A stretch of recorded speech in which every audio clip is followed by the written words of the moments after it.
No matter what entry in the Smash series you play, from 64 to Ultimate to everywhere in between, chances are the version of the game that you're playing is not the game that was played when it was first released. Anybody who's played Smash Ultimate before Steve or Smash 4 before Cloud and Bayonetta knows exactly what I'm talking about. In the newer games there are patches of course, but Smash 64 and Melee had their own forms of patches as well. These came in the course of international releases, as Smash 64 and Melee both received updates between their releases in Japan, the United States, and Europe. So today, join me as I take a look at the characters in each Smash game that suffered the most from their initial release to the present day.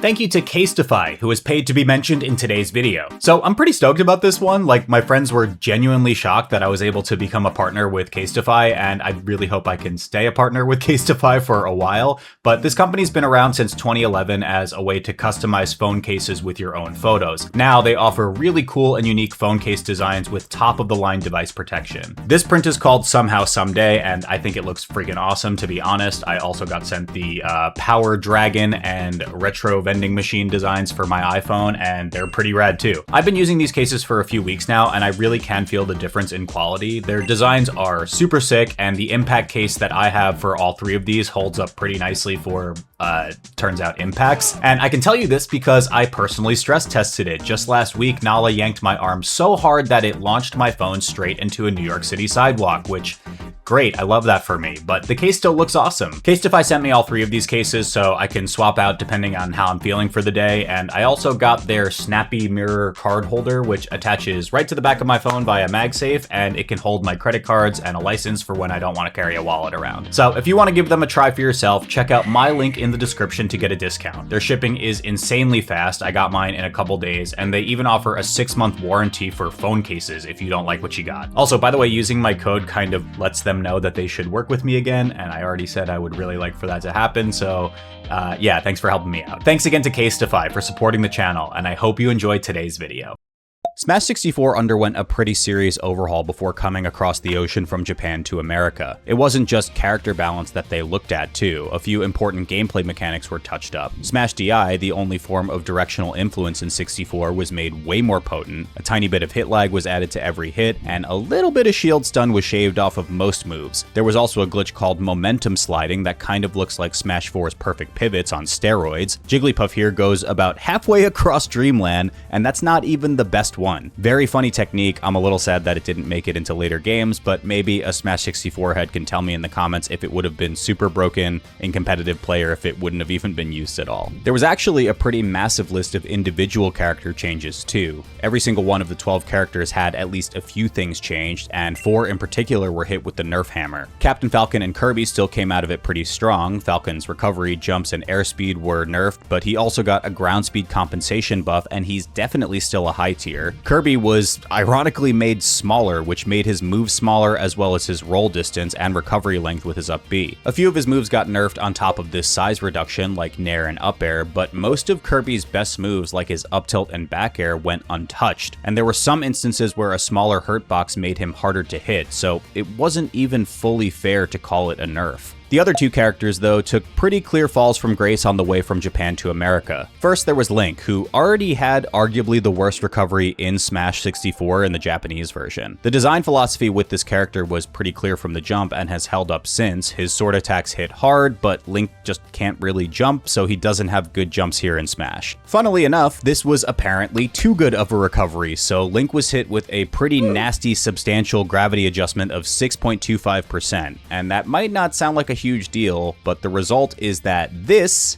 becomes this. Wow. Now, Link was still a mid-tier at best in the Japanese version. The biggest loser from Smash 64's big patch was pretty clearly Ness. Beyond a whole laundry list of move changes, almost all of them strictly for the worse, Ness was pretty clearly the character most impacted by the buff to Smash DI. Like in Melee, Ness has the ability to perform double jump cancels, allowing him to perform aerials very close to the ground without having to go through the entirety of his otherwise very loopy double jump animation. If you're not smash DIing, Ness can do pretty much whatever he wants after landing a down air. It's most useful for spamming his pretty big up air low to the ground, which can give some really juicy pop-up hits for 0 to death combos like this. Ness was also considered quite strong in the North American version of the game until the community developed a stronger understanding and execution of smash DI. Ness was third on the first ever Smash 64 tier list, largely behind the strengths of what he could do with double jump cancel aerials. His ability to double jump cancel wasn't touched between the versions, it's still central to his game plan in the North American one, it's just that there's way more counterplay available through good smash DI against combos that have a ton of hits in them, and most of Ness's potent combos had enough hits in them to allow opponents to escape. As a result, Ness slots in at an unfortunate 10th on the most recent official tier list, and doesn't really seem to have moved up much in public perception since.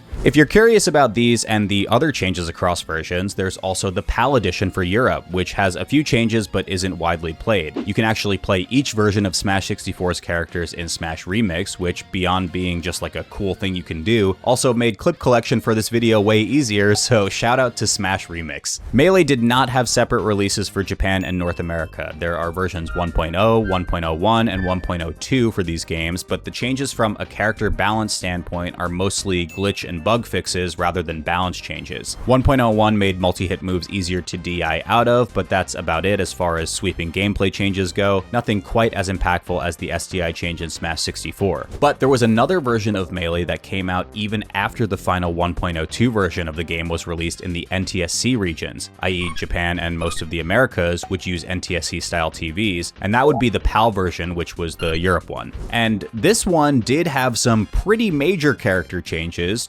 mostly aimed at characters that were quickly identified as strong in competitive play, and also Mario. God damn it, why? For some reason, Mario got hit with a weight and airspeed nerf, and Ganondorf, whose forward air was taken out back and shot in the kneecaps, the elbow caps, which was probably just a sign of things to come for him as the series would continue. The biggest losers of this version were the top tiers though. Falco's late hit down air got changed from a true spike to a Sakurai angle, which severely nerfed its kill power. He's gonna be able to let that last forever. Falco.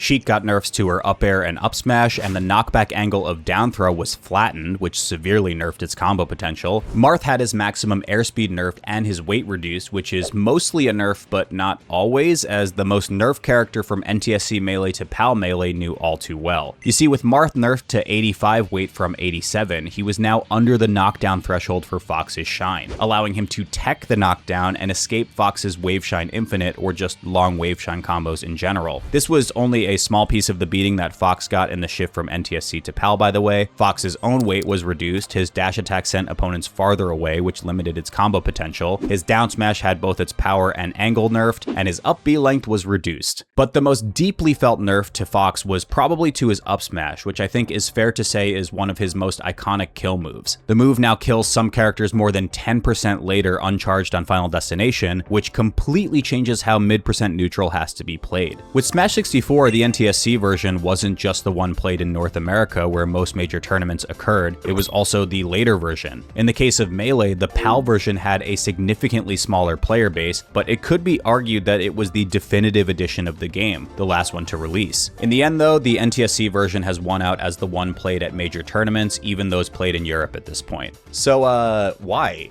Partially, it's just the fact that more major tournaments take place in North America, and thus North American player preferences rule the day. The characters I talked about as the most affected are some of the most played characters in the game. Even though the tier list doesn't actually change that dramatically in the PAL version as a result of these changes, it would still force players to learn and readjust to those differences. That wasn't deemed to be worth making the game ever so slightly more balanced, and so now we play on the NTSC version worldwide. If you want a full rundown from somebody who came up in a scene that made the switch from PAL to NTSC, my friend Chaler has an excellent rundown, which is linked in the description. Brawl looked like it was going to put an end to this whole version difference nonsense. There are technically different versions of Brawl in Japan, the Americas, and Europe, but none of them impact gameplay. We can actually thank the introduction of Wi-Fi play for this change, as they had to ensure that every regional version of the game was able to communicate with each other over the Wi-Fi service. Honestly, that seems kind of bold to me considering the quality of Brawl's Wi-Fi service, but hey, I'm sure we appreciate that you were thinking about game balance as a result of wanting your Wi-Fi to work. But then Smash 4 brought an entirely new era, the era of patches. Over the years, Smash 4 for the Wii U received 15 patches, ranging from those with major sweeping gameplay mechanics and new characters to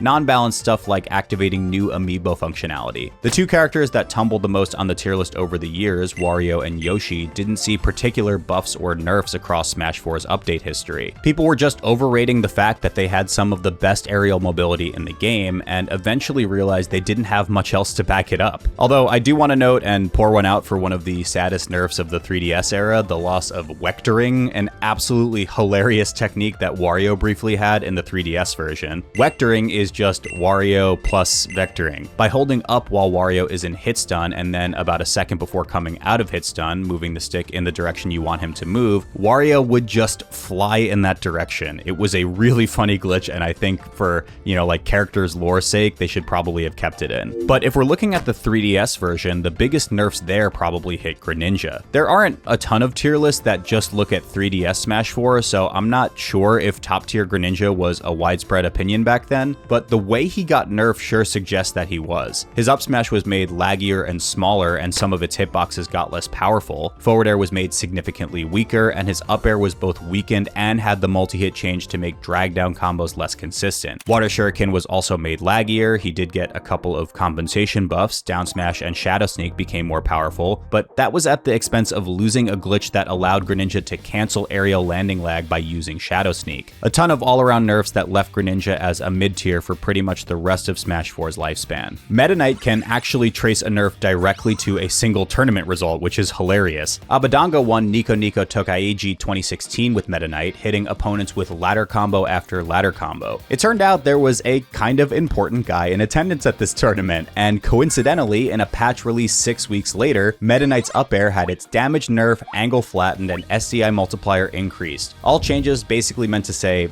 hey, stop doing that.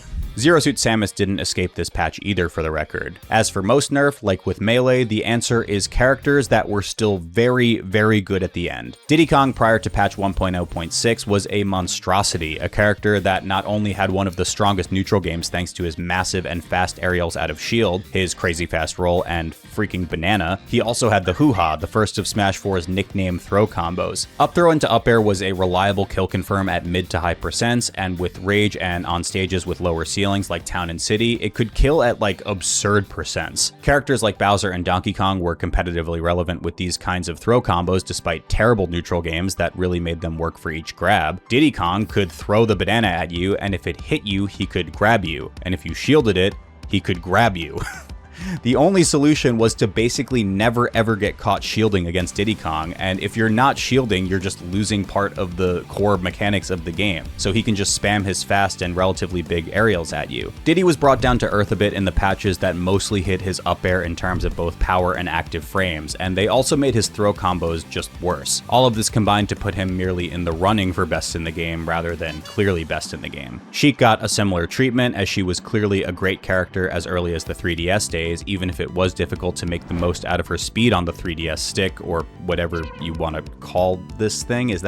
What is that? Big nerfs to the kill potential of up air, fair, and bouncing fish were meant to bring her back to the level of the rest of the cast, but she would remain in the conversation for best character in the game until patch 1.1.5 hit. Not only was Bayonetta in the game at this point, but this patch changed the data of Sheik's forward and down throws. In previous patches, Sheik's down throw set up a potent 50-50 where the defender's only option was to air dodge, and if the Sheik guessed your option correctly, she could kill you with either vanish or up air. These changes removed that threat and made it much harder for Sheik to find kills, often forcing her to rely on edge guarding or ledge trapping instead of getting rewarded with kills off grabs. With both Sheik and Diddy, they retained their incredibly strong neutral games after their nerfs, and as a result were still exceptionally strong characters, but the removal of these easier kill setups are a pretty big reason why they started to pale in comparison to the powerful DLC that arrived in later patches. And then there's Bayonetta. Everybody knows how good Bayonetta was in Smash 4, and yet she still might have been the most nerfed character in that game. Bayonetta's 0 to death potential was much more potent in her first form, with a number of combos that didn't even require DI or SDI reads like she did in her endgame form. Patch 1.1.6 was basically just dedicated to nerfing Bayonetta to the ground, and people thought it was doing a decent job for a while. This update released on May 20th, 2016, and the second official tier list, released almost exactly 3 months later, later on August 21st had Bayonetta 11th on the tier list. The big changes were tweaks to her moves like knockback scaling, knockback angles, and damage values in an attempt to reduce her combo potential. Some moves were given less knockback to reduce their power, while others were given more to try to send the opponent too far away for her to continue her combo. And then with Witch Twist, her up special, they increased the STI multiplier, which basically makes you fly farther away from the opponent if you wiggle the stick in that direction while you're getting hit. This gave another layer of counterplay to Bayonetta's combo game that gave people some hope that the touches of death were a thing of the past, other than the Witch Time ones. Those you just kinda had to pray she screwed up.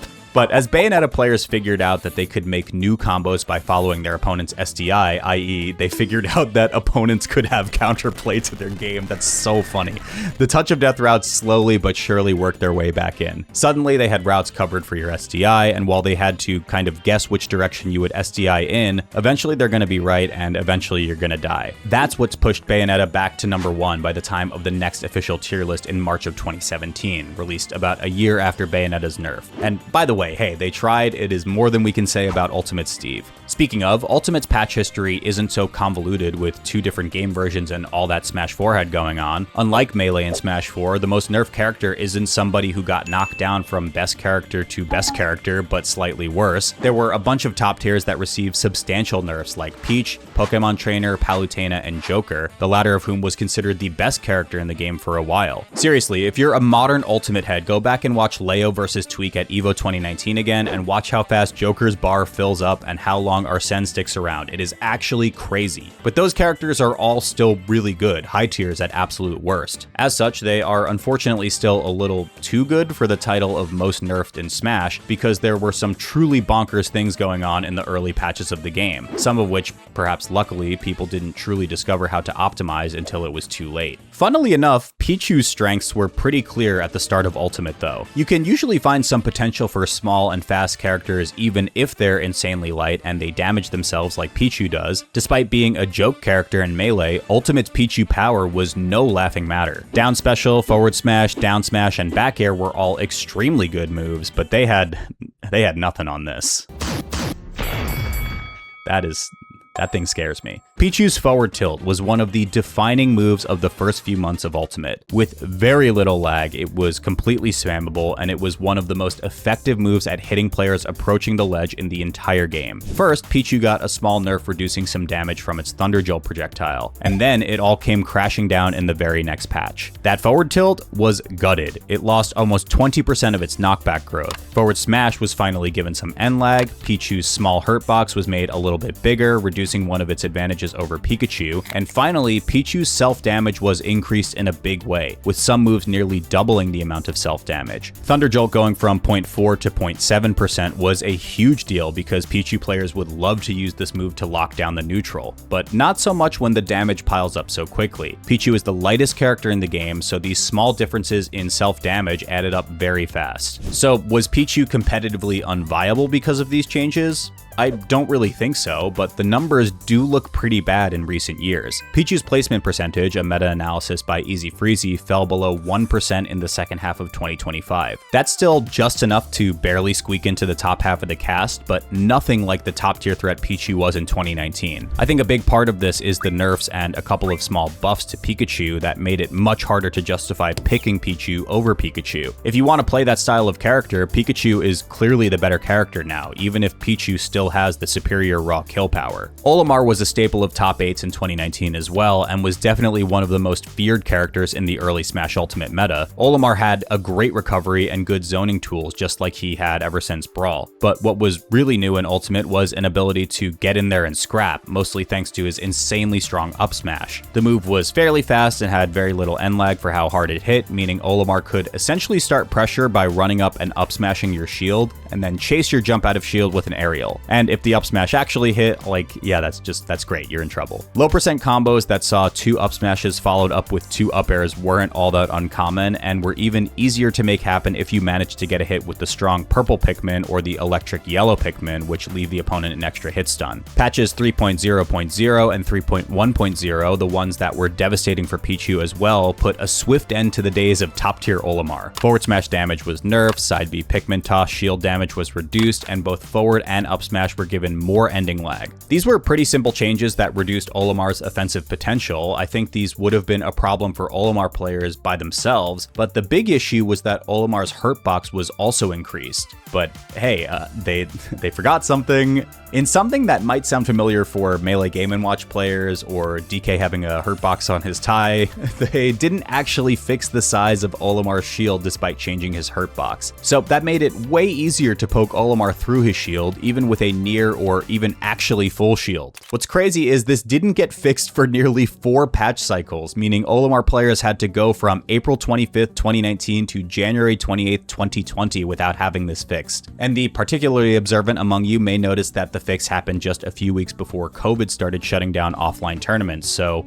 really tough luck if you happen to be an Olimar player then. But one of the most nerfed characters in Ultimate is somebody you probably wouldn't have expected, because while there were a few really solid players with Mega Man in early Smash Ultimate, nobody was fully exploiting just how insanely broken his kit actually was. Mega Man really had just one technique that made his 1.0 version busted: pellet cancels. Mega Man's pellets are the backbone of his neutral. They do a tiny amount of damage but are really annoying, basically stopping the opponent in their tracks. It's a low reward move that's purely designed to control space, and it is really good at doing that. But in the early versions of Ultimate, Mega Man could actually cancel the end lag of his pellets by doing the short hop macro, which you can force a short hop in Ultimate by pressing 2 jump buttons at the same time. I'm not exactly sure of the mechanics of all of this, and it's hard to find explanations given this got patched out just a few months into the game's life, but Mega Man's grounded pellets, jab, and forward air are pretty unique in that you can move and jump during them. My best guess is the programming behind the short hop macro originally assumed that if you could short hop, you couldn't be in lag and just remove Mega Man's pellet lag when he jumped as a result. But Mega Man was therefore able to go straight from pellets into a short hop to cancel the lag and then into a special move on the way down, usually his extremely safe and high damage leaf shield down special. This also made pellets, usually a very low reward move, into a combo starter for a quick and safe 25%. Given that Mega Man had kill confirms like Metal Blade into up tilt at like 60 to 80% for many characters, yeah, that probably would have been a problem. There actually was a lot more potential for this too, because Leaf Shield can be combined with the Metal Blade item for some really insane cancels. Consider some of the crazy Leaf Shield cancels Mega Man can still pull off now, and then imagine being able to confirm that stuff off of a pellet. Kind of insane. He might still lose to Steve anyway, but yeah, kind of insane. It would have been nasty. So there you have it. These are some of the most nerfed characters in Smash history, and as for my pick for the most nerfed character ever, I'm gonna go with Ultimate Pichu here. Most of the top tiers that got nerfed, even if they received big changes, had enough going on in other aspects of their game to remain not just viable, but serious tournament threats. Pichu pretty much fell off the face of the earth after that nerf. Mega Man also has a compelling argument for this as well, if only because we can't really know how good his 1.0 version would have been, since people didn't discover what was so broken about him until pretty soon before it was patched. Fox and the rest of Melee's top tiers are definitely still too good in PAL to be up for consideration here, but hey, moral of the story is maybe we should just be playing on PAL anyway. Thanks for watching.